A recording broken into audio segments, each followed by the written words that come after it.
goddamn job and I'll do mine. All right?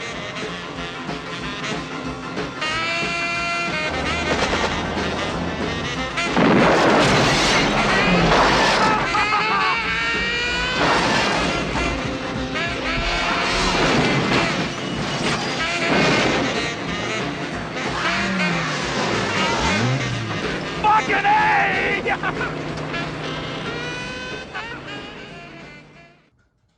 And welcome back, everybody, to another episode of Crazy Ivan. The Finnish question: to invade or not to invade?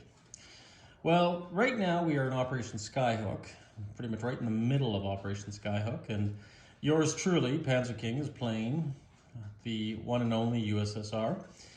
And I have to admit, I think I made a mistake with the Finnish question, so to speak. There's two ways to look at Finland.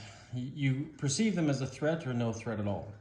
But once you sign that wonderful thing called the Molotov-Ribbentrop Pact, that is basically seals your fate on the Finnish question.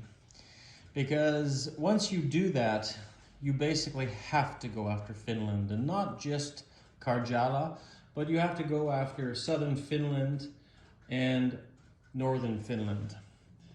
Lapland, as it's called. And the reason why is basically that pact you sign basically puts Finland into the camp of the Axis powers. Now, many of us know that, right? I didn't quite. I guess I just didn't look closely enough at the rules.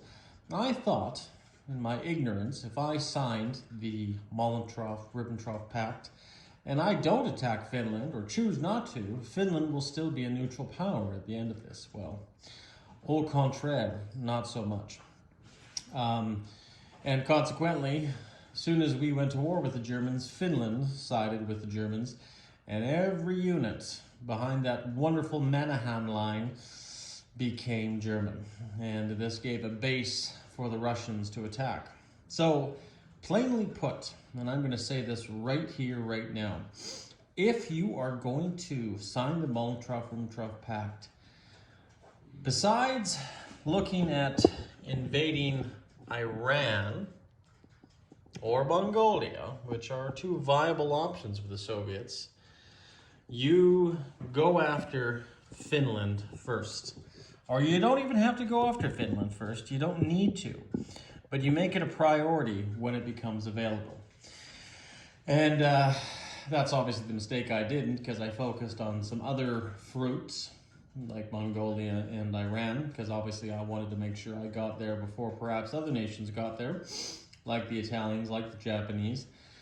And consequently, I wasn't quite ready for an attack on Finland, nor did I think I had to.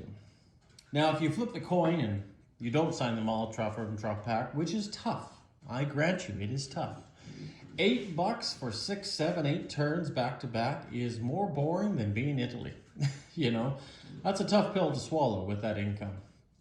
And especially waiting until 1939 until you can actually increase that income, right? So, you know, it's a tough one, but it also might secure a future for the Soviets, because you're also denying $5 to the Germans. And also you're denying them the opportunity to take Poland, because if you take the full territories of Poland, that's 2 more rolls of D12. A lot earlier in the game, and perhaps a lot better for the Soviets. If I play Russia again, I don't want to say that I would not sign the Molotov-Ribbentrop Pact, but I would definitely think about it long and hard. What my goals are, what I want to do, what my long-term aspirations are.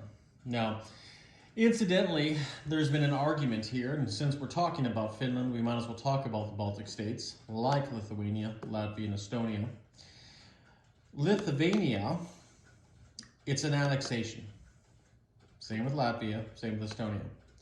Now, I know there's a thing in the rules that if the USSR attacks a country 2 spaces away from their homeland, the Allies then have the ability to attack the Russians. And that is true. And Lithuania looks like it fits that. But the thing is, you are not attacking Lithuania, you are annexing it. Now, this may cause some arguments in the comments, and I would love to hear them, love to see them. But I am pretty sure, pretty adamant, as I've talked to many people, that Lithuania is a get-out-of-jail-free card for you to take that and not have to go to war with the Allies if the Allies so choose to attack you. So keep that in mind too. And also being able to sign that pact does give you a little bit of an advantage.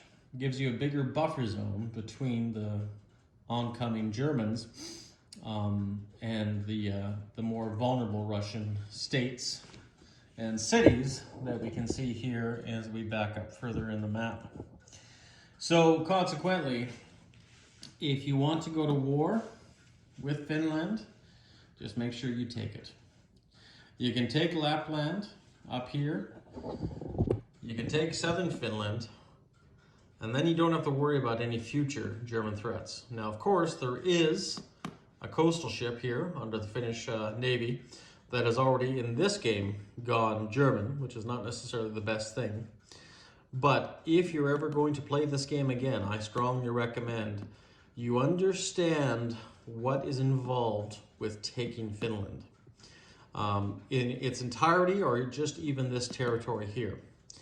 Now, of course, you could also not sign the Molotov-Ribbentrop Pact and still invade Finland, right? You know, you can leave it as a neutral or just invade it as is, and you're basically just attacking another neutral on your border.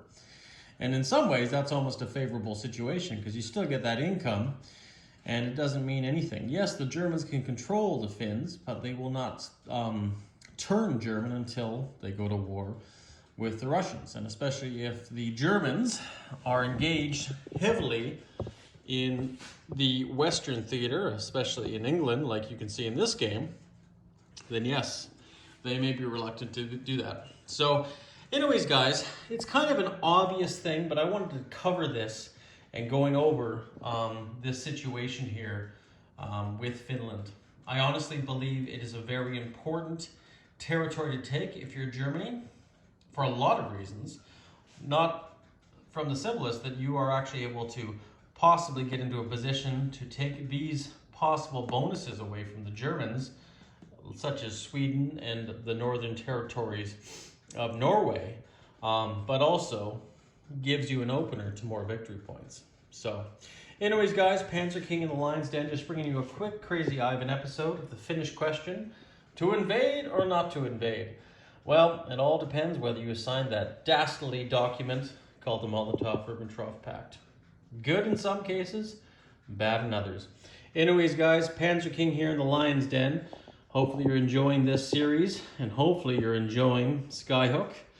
And Russia's not out of the war yet, but the Germans, they're a-coming. Take care, guys, and stay classy.